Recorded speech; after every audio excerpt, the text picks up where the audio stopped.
रात नहीं ख्वाब बदलता है, मंजिल नहीं कारवां बदलता है। किस्मत बदले या ना बदले, वक्त जरूर बदलता है। और ठीक उसी प्रकार राजनीति का भी रूप बदल गया, वक्त के साथ साथ राजनीति का भी दृश्य बदल गया। पहले के लोग जो राजनीति करते थे उनका अलग होता था, झोला टांग के भी राजनीति करते थे। लेकिन अभी के वक्त में राजनीति का एक अलग रूप हो गया। आखिर राजनीति एक दुकान है कि धंधा?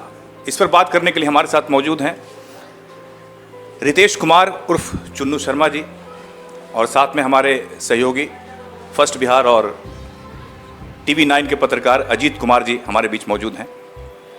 तो सबसे पहले चुन्नू जी से मैं ये पूछूंगा कि आज के समय में सर ये राजनीति है, दुकान है कि धंधा? देखिए, आपका जो प्रश्न है, राजनीति हमेशा से राजनीति रही है।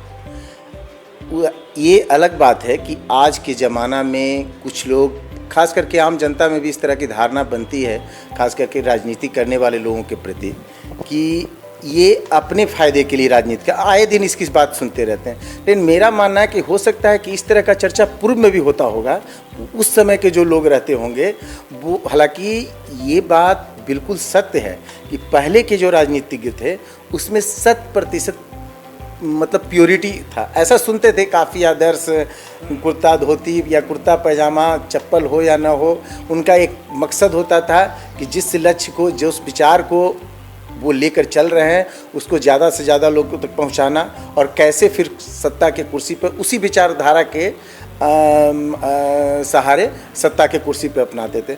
और अभी जो है, अभी भी सेम पैटर्न के लोग हैं राजनीति में। ये हो सकता है कि 2-4 तरह के लोग होते हैं। एक है, आज भी इतना हम जरूर कहेंगे कि अगर 100 में 60% अभी भी लोग जो हैं वो जिस तरह की आप कल्पना करते हैं राजनीतिज्ञों से, उस तरह के निश्चित रूप से राजनीतिज्ञ हैं। आप उदाहरण के तौर पे अनेकों नाम ले सकते हैं। आप बताइए नाम।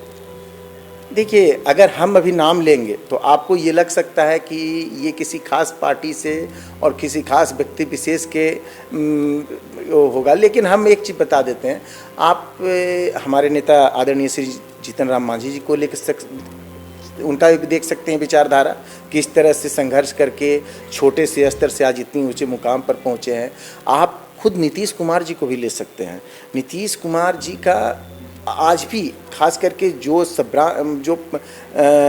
शांति तरह के लाइफ जीना चाहते हैं जो लोग, उनसे आप लीजिएगा तो नीतीश कुमार के व्यक्तिगत जीवन से वो लोग काफ़ी प्रभावित दिखते हैं। आज के समय में एक चीज़ हम आपसे पूछना चाहेंगे यहाँ पे कि आपको लगता है कि जो आर्थिक रूप से कमज़ोर राजनीतिज्ञ हैं, जो राजनीति कर रहे हैं, क्या वो विधानसभा और लोकसभा की चुनाव आर्थिक रूप से कमज़ोर रह के लड़ सकते हैं, या उनको टिकट मिल सकता है? एकदम बिल्कुल मिल सकता है, और मिल भी रहा है। अभी हम आपको उदाहरण में आदरणीय श्री जीतन राम मांझी जी का भी दिए थे। देखिए, वो कहाँ से कहाँ एक छोटे से मुकाम से सुनते हैं कि उनके पिताजी मजदूरी मेहनत करते थे और आज मुख्यमंत्री तक बने और विधानसभा अध्यक्ष भी बने, और मतलब इतने उम्र में 46 साल, 45 साल या 40 साल विधानसभा का प्रतिनिधित्व किया। ये कोई आम बात नहीं है। तो ये आम लोग ही कैसे खास बन गए ये देख सकते हैं। और ये रही बात विधानसभा चुनाव लड़ने की, तो हम ऐसा आप देख सकते हैं, मखदुमपुर से वर्तमान विधायक हैं सतीश दास जी या देवेंद्र मांझी जी चुनाव लड़ रहे थे। तो इन सभी का बैकग्राउंड हम नहीं समझते हैं कि बहुत एक्सेप्शनल है। चुन्नू जी, एक्सेप्शनल लोग हैं, ज़्यादातर तो हर जगह रहते हैं। क्या आपको नहीं हाँ, लगता है कि नहीं, बाद में ये लोग हैं? एकदम सही कह रहे हैं। आज एक चीज़ और है कि अगर राजनीति करने के लिए कोई यंगस्टर अगर चाहता है तो सिर्फ विचारधारा के नाम पर अच्छी बातों के मतलब बात करके आप राजनीति में एक खास मुकाम हासिल नहीं कर सकते। ये मेरा भी कुछ हद तक मानना है।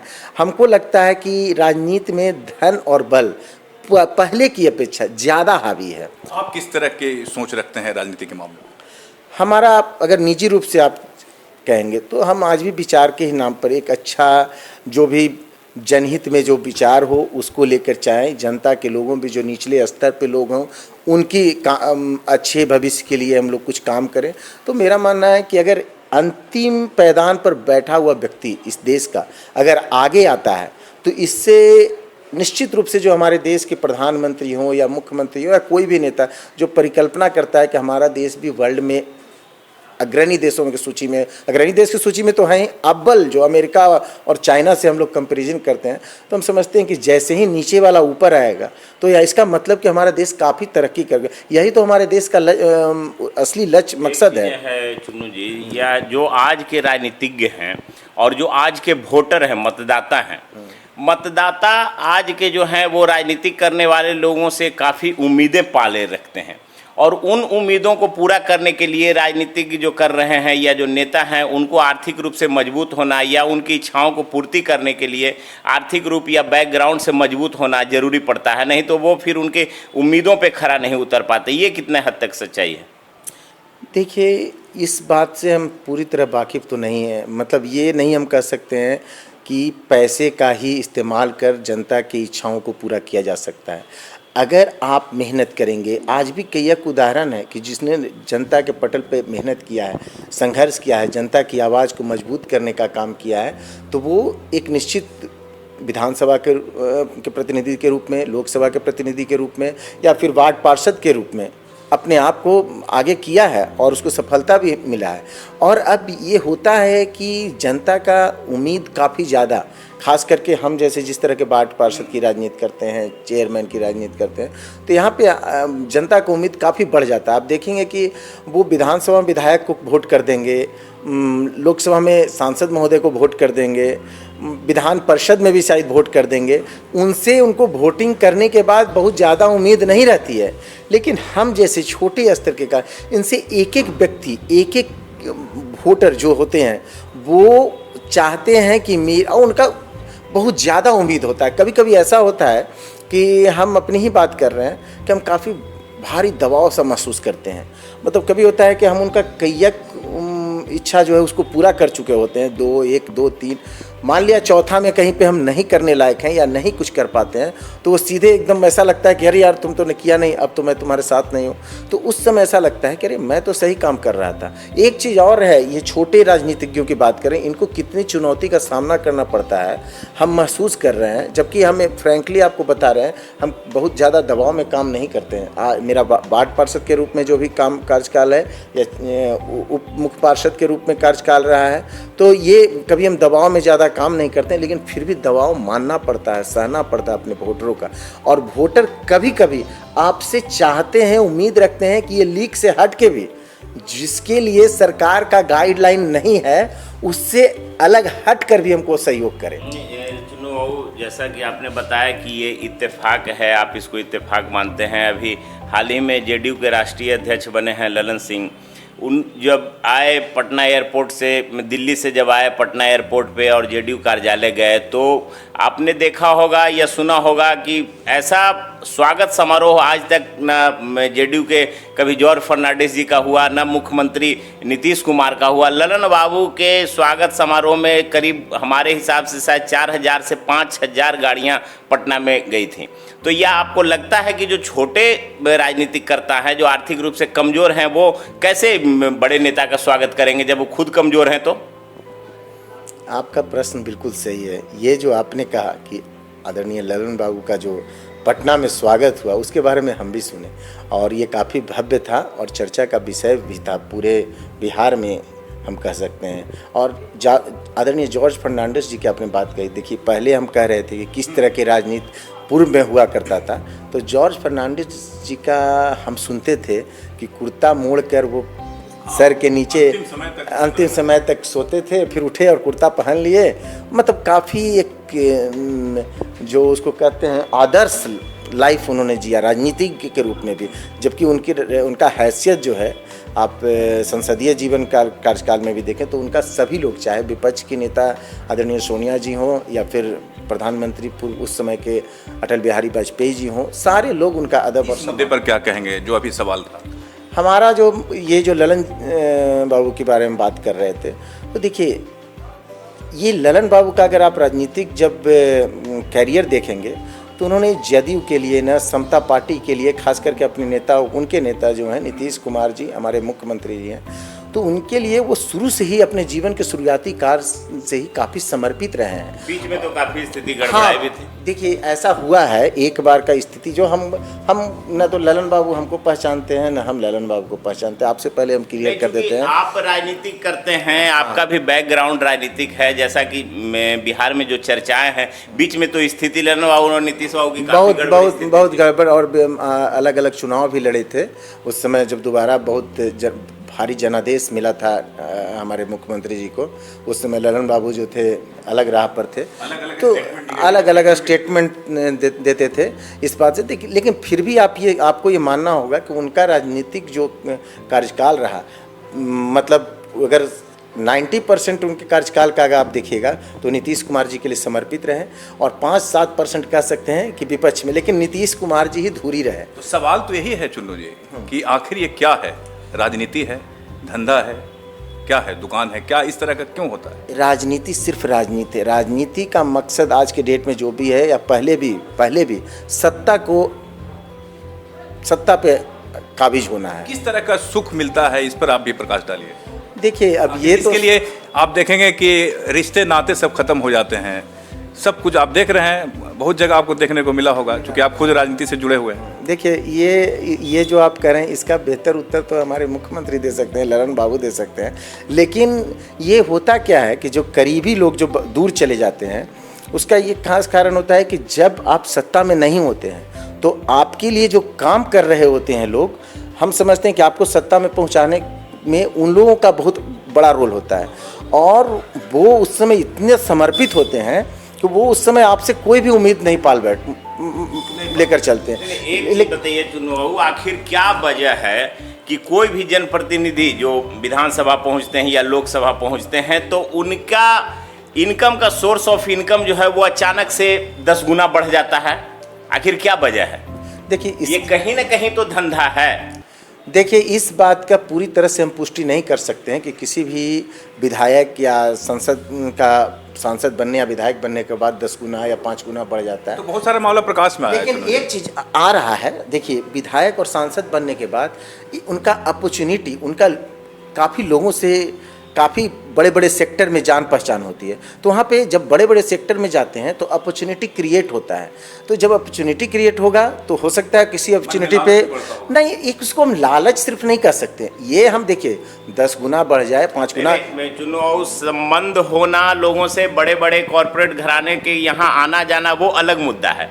सोर्स ऑफ इनकम कैसे रात दुगना दिन दुगना रात चौगुना हो रहा है? देखिए आपका जो कहने का मतलब है, सोर्स ऑफ इनकम अगर किसी घपला घोटाला को करके अगर किया जाए तो ये बुरी बात है। इसके लिए सरकार में, कानून में दंड का प्रावधान है। लेकिन अगर उनका कोई सोर्सेस से, अगर खुद से वो अगर कमाना चाहते हैं, मान लिया विधायक और सांसद है, अगर चाहते हैं कि नहीं मेरा साइड में कोई बिजनेस हो, कोई काम करें, कोई काम करके हमारा इंडिविजुअल भी बैकअप जो है स्ट्रांग हो, तो इसमें हम बुराई नहीं मानते हैं। और ये जो अभी बात जो चली, 21वीं सदी में हम लोग राजनीति कर रहे हैं। मतलब आप कल्पना करते हैं कि मेट्रो का, तो पता चलता है कि चाइना में तो कुछ और ही इससे एक कदम, हाँ आप 4G में जी रहे हैं और पता चलता है 6G। आप जिस पार्टी से बिलोंग करते हैं चुन्नू बाबू, आपकी सरकार है इतने दिनों से, आप मेट्रो की बात कर रहे हैं। क्या स्थिति है अभी राजधानी में मेट्रो की? कितना % काम हुआ है? आप तो सरकार में हैं।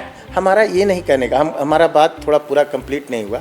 मतलब कहने का मतलब कि दुनिया काफ़ी आगे बढ़ रही है। अगर कोई विधायक, MLA या MP, अगर मतलब आप जो बात कर रहे थे आर्थिक जो मजबूती का, जिसका आप उदाहरण देख सकते हैं, बड़े बड़े गाड़ियों में जो घूमते हैं, तो टेक्नोलॉजी का ज़माना है बॉस। ये जब भी आप आइएगा तो कोई ये सबसे पहले एक चीज़ बताइए, हम इसको मतलब धन का टेक्नोलॉजी कहाँ से आएगा? शायद टेक्नोलॉजी से धन भी आ सकता है और धन से टेक्नोलॉजी भी आता है।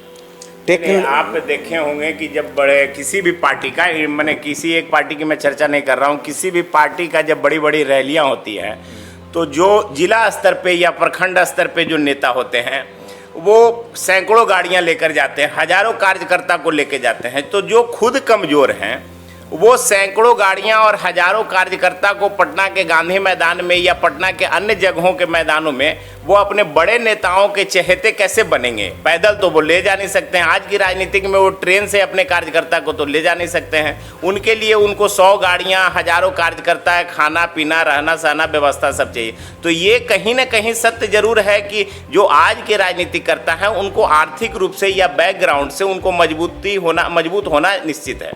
देखिए, ये जो रैली की आप बात कर रहे हैं कि रैली में हजारों गाड़ियां लेकर जाते हैं अपने नेता को खुश करने के लिए, और रैली जब हो रहा है तो वहाँ पे तो ज़्यादा से ज़्यादा जितना ज़्यादा लोग जाएंगे वो उतना बेहतर परफॉर्मेंस किसी भी पार्टी का बताया जाता है। आप समीक्षा देखते होंगे कि जब रैली किसी का डेट रखाया और रैली के बाद वाले दिन सभी लोग समीक्षा करते हैं फलाने पार्टी का कैसा रहा रैली। तो उसमें जब तक जो बेसिक कार्य करता है, जो जिला स्तर पर, प्रखंड स्तर पर, बूथ लेवल का जो कार्य करता है, अगर वो योगदान अपना नहीं देगा, वो अपने कार्यकर्ताओं को अगर वहाँ तक नहीं पहुँचाएगा तो उस पार्टी तो सवाल है ना जुनवाऊ कि आखिर कैसे पहुँचाएगा। तो आपको बता उनके लिए उनको तो सैकड़ों गाड़ियां चाहिए। मान कर चलिए कि जहानाबाद से किसी पार्टी या हिंदुस्तानी आवाम मोर्चा सेकुलर का रैली हो और 1000 गाड़ी अगर खुलती है तो इसका हम लोग मांग कर करते हैं। आपको बता देते हैं, बड़े बड़े जो भी लोग हैं जिनकी ये गाड़ियाँ हैं उनसे मांगा जाता है कि भैया कल मेरे पार्टी का रैली है, आप अपना गाड़ी से सहयोग देंगे। 10 में से 5-7 पब्लिक देते हैं, कोई अपना स्कॉर्पियो देता है, कोई बस देता है। इस तरह का आप देखेंगे कि जितना भी तमाम गाड़ियाँ गए, कोई भी कार्यकर्ता में इतना क्षमता नहीं होता कि सबको अपने बुकिंग कर ले या कोई नेता पूरा पैसा फिनांस कर दे। हाँ, ये भी सत्य है कि बड़े मतलब रैली के लिए कुछ हो सकता है, बड़े बड़े फाइनेंसर भी होते हैं सरकार के अंदर में जो काम करते, हो सकता है वो लोग भी कुछ सहयोग करते होंगे, लेकिन बेसिक काम यहाँ के कार्यकर्ता करते हैं और वो आम जनता एक दूसरे से मांग कर सहयोग में हाथ से हाथ मिलाकर ही किसी रैली को। आखिरी सवाल आपसे पूछते हैं कि आपके जो प्रमुख हैं जीतन राम मांझी, उनको आप किस रूप में देखते हैं? किस तरह की राजनीति उनकी है? क्या उनको आप उस रूप में देखते हैं जो पहले के नेता हुआ करते थे, जो पहले के जो राजनीतिज्ञ थे, जो बहुत ही आम तरीके से चलते थे, आम तरीके से ये करते थे, लेकिन उनको भी बिना एसेट्स के चलते थे? बेशक हम कह सकते हैं आदरणीय श्री जीतन राम मांझी जी का पूरा राजनीतिक काल एक हमेशा हम नवयुवकों के लिए, हम युवाओं के लिए आदर्श की प्रस्तुति करेगी। जो हम लोग पहले समझते थे, पहले की बात अगर लेते हैं तो पता चलता है कि कितने नेता जो थे वो मतलब जनता के लिए समर्पित थे। शायद ऐसा भी कुछ लोगों का मानना है कि आज़ादी के बाद का जो कार्यकाल रहा, तो जब तक हम लोग गुलाम रहे तो हमारे देश के जो बुद्धिजीवी उस समय जो अग्रणी लोग थे, जो क्या कहते हैं, आज़ादी में जो इन्होंने बढ़ चढ़ के हिस्सा लिया था, उनका एक सोच था कि हम अपने देश को इतना खूबसूरत बनाएंगे। तो उस समय एक आदर्श की प्रस्तुति हुई। लेकिन धीरे धीरे 90 के दशक में मेरा मानना है, हम भी जब पढ़ते हैं, ये थोड़ा बहुत पढ़ेंगे क्या, ये पिक्चर देखते हैं जो भी है, तो 90 का दशक में थोड़ा राजनीतिक में भ्रष्टाचार का बुलवाला आया। इस बात से हम पूरी तरह सहमत हैं। और लेकिन बाद में धीरे धीरे अब के जो वर्तमान, अब फिर से एक आदर्शवादी माहौल का प्रस्तुति हम देख रहे हैं। और आदरणीय मेरे मांझी जी की जो आप बात कर रहे हैं, पूरा इनका राजनीतिक जीवन कार्यकाल आदर्श रहा है और आदर्श हमेशा के लिए, आगे आने वाली पीढ़ियों के लिए भी वो आदर्श बने रहे। अपने ही सरकार के बारे में उन्होंने कहा कि ये शराबबंदी के बारे में, शराबबंदी पे उन्होंने सवाल उठाया था कि इस पर समीक्षा होनी चाहिए क्योंकि इससे गरीबों को बहुत नुकसान हो रहा है। हमारे नेता के बारे में जनता के गलियारे में या राजनीतिक हस्तियों के गलियारे में एक बात आम होती है कि मांझी जी को जो सही लगता है वो बोलते हैं, और अब तो उनका उम्र 75-78 वर्ष हो गया, वैसे ही बोलते हुए चले जाएं और सच्चाई के लिए लड़ते हुए चले जाएं, ये हम सभी कार्यकर्ता कामना करते हैं। आप एनडीए के घटक दल के कार्यकर्ता हैं, अब सरकार में आप हैं। एक चीज़ समझ में नहीं आ रही है कि जेडीयू जातीय जनगणना पे जोर दे रही है, लेकिन बीजेपी जो है वो कहीं ना कहीं कट रही है। ये यहाँ क्या कहानी लग रहा है जेडीयू और बीजेपी में? देखिए, जातीय जनगणना के पक्ष में सिर्फ जेडीयू ही नहीं है। हमारी पार्टी हिंदुस्तानी आवाम मोर्चा सेकुलर, हमारे नेता आदरणीय श्री जीतन राम मांझी जी, हमारे पार्टी के राष्ट्रीय प्रधान महासचिव आदरणीय संतोष कुमार सुमन जी, तमाम हम क्यों नहीं, बीजेपी क्यों नहीं?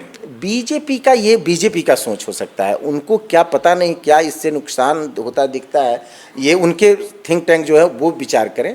मेरा मानना है, हमारे पार्टी का मानना है कि जातीय जनगणना हो और इससे हम लोग को सही का पता भी तो चलना चाहिए आखिर जिस चीज़ पे फोकस है। अगर इस बात पे हम विस्तार में नहीं जाना चाहेंगे। हम इतना ही कहेंगे, ये बीजेपी का सोच हो सकता है, हमारे पार्टी का सोच है कि जातीय जनगणना हो और ये लोगों के सामने आना चाहिए। और राजनीति को राजनीति ही मानते हैं। राजनीति को राजनीति ही मानते हैं, आगे भी मानते रहेंगे और आने वाला भविष्य भी मानते रहेगा। तो ये थे हमारे साथ मखदुमपुर नगर पंचायत के उप मुख्य पार्षद और हम पार्टी के नेता चुन्नू शर्मा जी, जिन्होंने कहा कि राजनीति हमेशा राजनीति रहेगी। अगली बार दूसरे शख्सियत से आपकी मुलाकात करवाएंगे। दीजिए इजाज़त, नमस्कार।